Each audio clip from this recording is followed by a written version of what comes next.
Good morning. I wanted to do a video on using a diamond plate to sharpen a plane iron. I generally don't use diamond plates to do anything except to flatten water stones like this one. And at times, if I came across a really beat up chisel plane, I might use this. I generally like using sandpaper too much, so I might use this to begin the initial grinding. For example, this is an old chisel I found that I set up using, I sort of as an experiment, I set up using this rather than using water stones or sandpaper then water stones. It's really sharp. The chisel's beat the heck. It needs to be reground the front, unfortunately, but nonetheless, it did work. So for this, I'm going to use, I have a DuoSharp plate, and as I said, I purchased this when I first started using water stones, and I couldn't find a good method to flatten them. I purchased this to do that, and I did sharpen with it on occasion, but I never really cared for it. But I'm going to try to sharpen this number 4 plane iron, which is not in any way in horrible shape. It just needs to be sharpened. So I'm going to do the same method as I do on water stones. Register lift. And once again, trying to raise the bar. This is the coarse side of the stone. Flip it over as the fine side.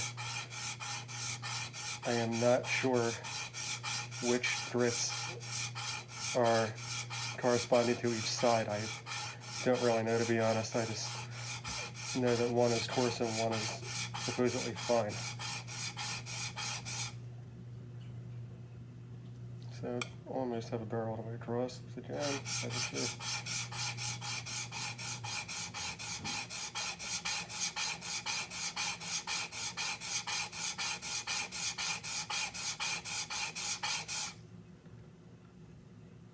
And I have a bar all the way across.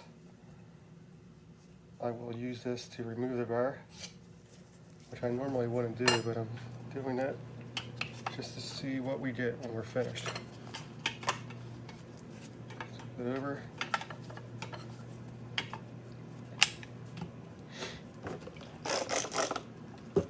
This is the fine side. I'm using auto cleaner. Doesn't really matter, Windex, anything. I usually don't use water. This is alcohol based, not water based, so it won't rust your tools in theory.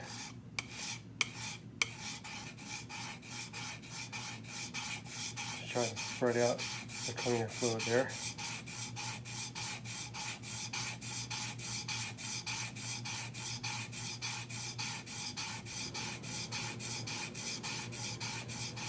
Pardon the background noise, I'm washing clothes in the laundry room as adjacent to the garage.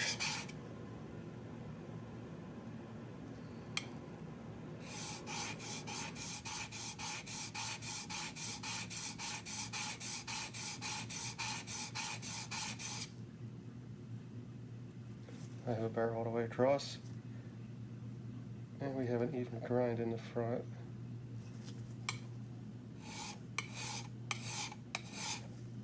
This iron does have a slight camber. I should really do the figure 8. Not a huge fan of the figure 8, but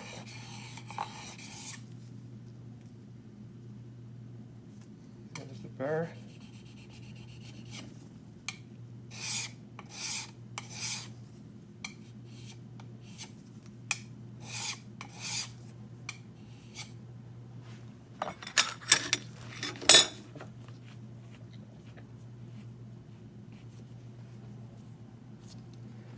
Normally, most people would recommend just going to a strop or even just putting the tool right to work, but I found that polishing it up on a water stone makes a huge difference, which is really, I mean, the main reason I don't really use these diamond stones, I have nothing against them, but I don't use them for sharpening because I found that I almost always had to go to the water stone anyway, so Just eliminate the middleman. Register lift.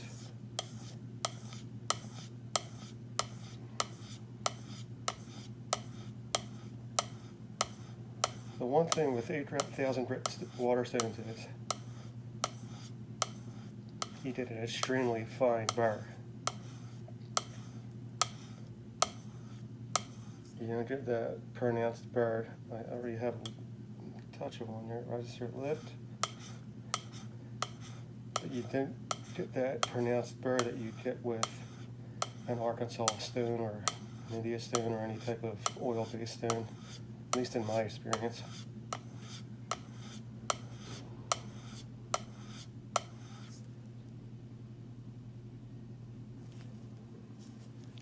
I do have a burr all the way across, but what I'm going to do is remove the burr.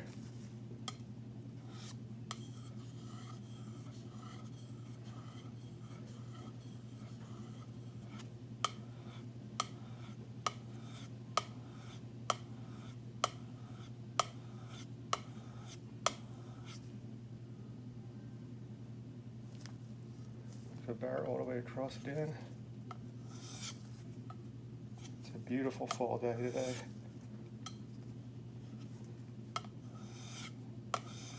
Temperatures are in the low 40s Fahrenheit. Forgive me, I'm pretty good with metric, but I'm not very good with Celsius, so I'm not sure what that would correspond to in Celsius.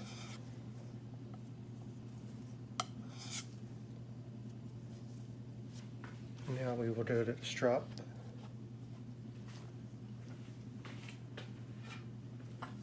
And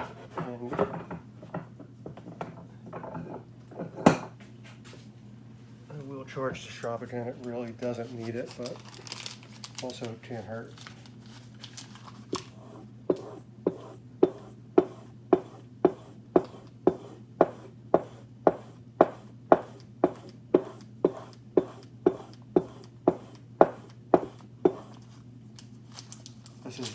This compound is from Veritas. I'm not sure what grit it would correspond to, but there's a bunch of different brands you can get. They all work just as well. I'm not going to move the camera over today because unfortunately my bench is loaded with junk. Here we go. I was doing some projects this weekend.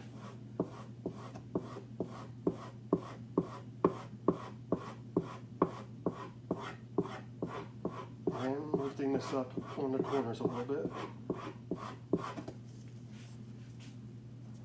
So I gouged my strap a little there.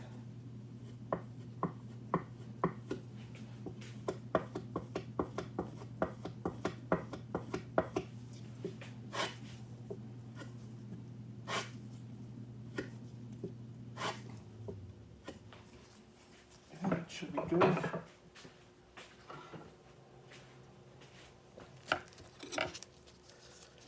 I believe that this is pretty sharp, but we will find out.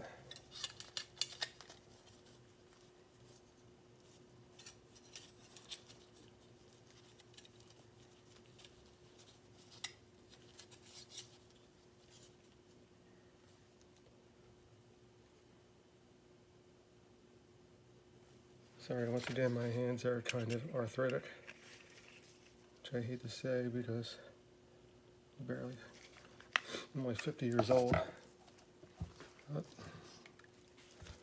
we do what we have to do, right?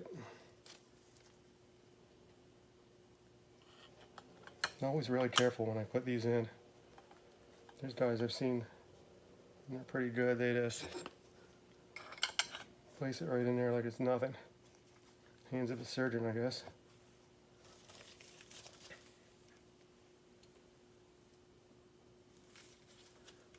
Trying to sight this. It should be good. And I have the same piece of wonky pine that I've been using. I straightened it up with the jack plane that I sharpened the other day on the video.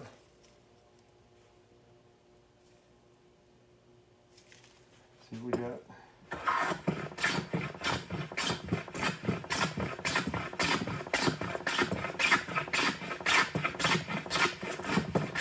And you can hear the whisk, that whisty sound I call it. That, in my opinion, really tells you when you have a very sharp plane.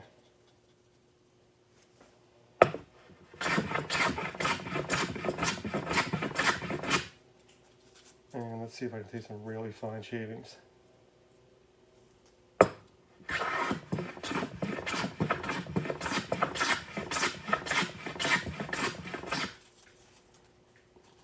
Yeah, these are still hardly coarse, but not what I would call fine.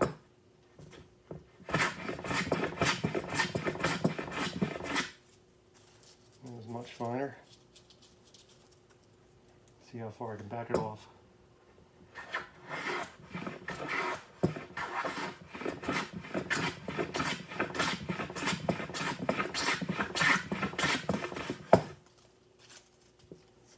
I mean, this is a nice shaving.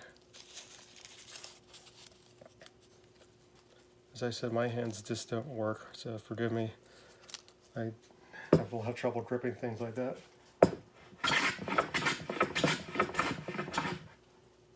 And now it's taking very fine shavings. Slow it down a little bit.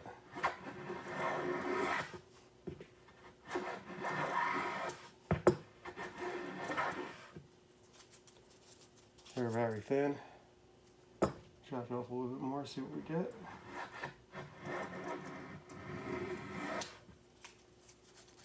These are all full length.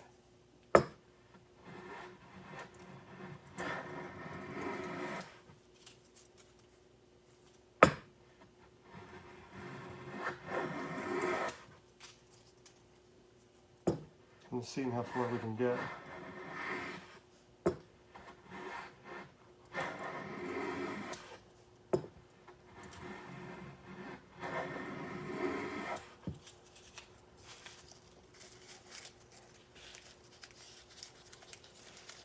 Right there, that's about as thin a shaving as I will normally take.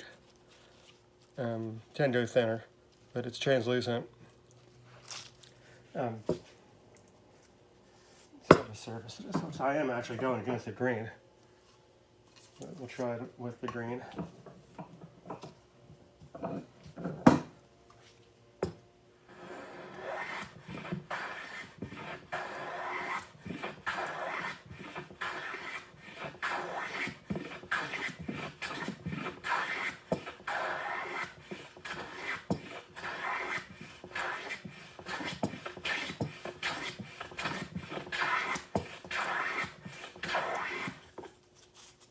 Once again, here is some extremely fine shavings.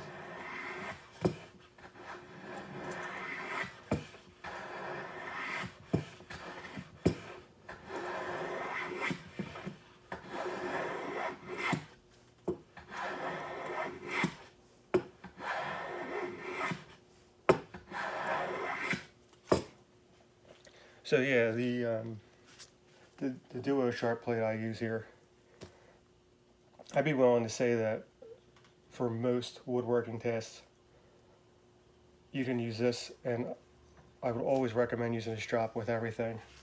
As I prefer water stones, I've said that 20 times, but this will work. It's inexpensive, and I don't want to make everything about price, but I'm more concerned about making it about value, not price.